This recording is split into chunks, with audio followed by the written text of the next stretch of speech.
Le patriotisme,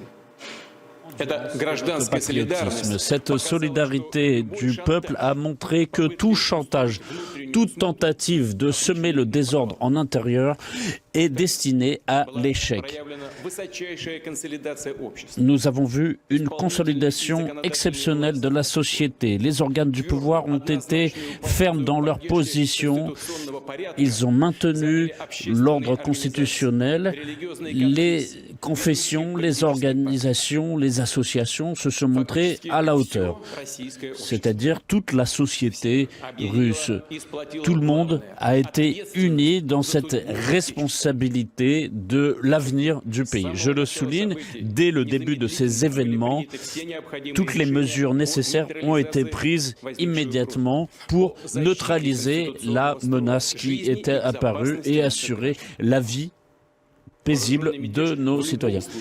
La mutinerie aurait de toute façon été écrasée. Les organisateurs de la mutinerie, malgré leurs décisions irresponsables, pouvaient le comprendre.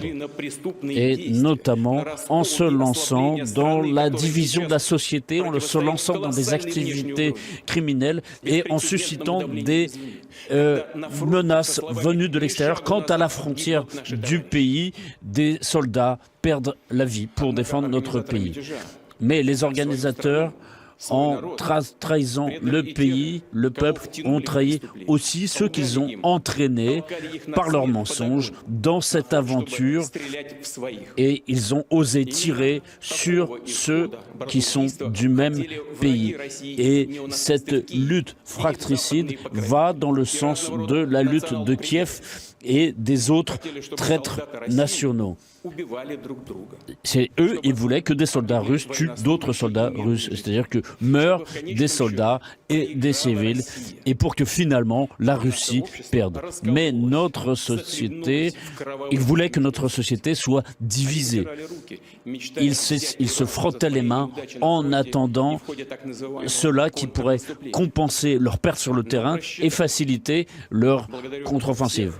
Mais ils ont échoué grâce à tous les militaires, à tous les représentants des forces de l'ordre qui se sont dressés sur la route des mutins et qui ont été fidèles à leur serment et à la patrie et qui ont été courageusement sur le chemin pour défendre la patrie, la Russie.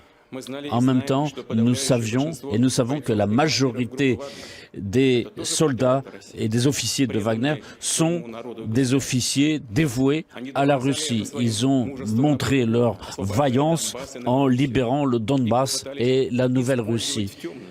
Et en utilisant contre leurs frères d'armes cette force qui s'était battue avec eux pour la Russie et son avenir. Et donc, dès le début de ces événements, sur mon ordre direct, des mesures ont été prises pour éviter un bain de sang. Pour cela, il a fallu aussi du temps, et notamment pour donner le temps à ceux qui commettaient cette erreur de se reprendre, de comprendre que leur entreprise serait rejetée par la société et serait pour la Russie, pour notre État, une aventure qui serait néfaste. Je remercie les soldats et les officiers de Wagner qui ont pris la seule et bonne décision, c'est-à-dire d'éviter un bain de sang et qui se sont arrêtés à la dernière limite.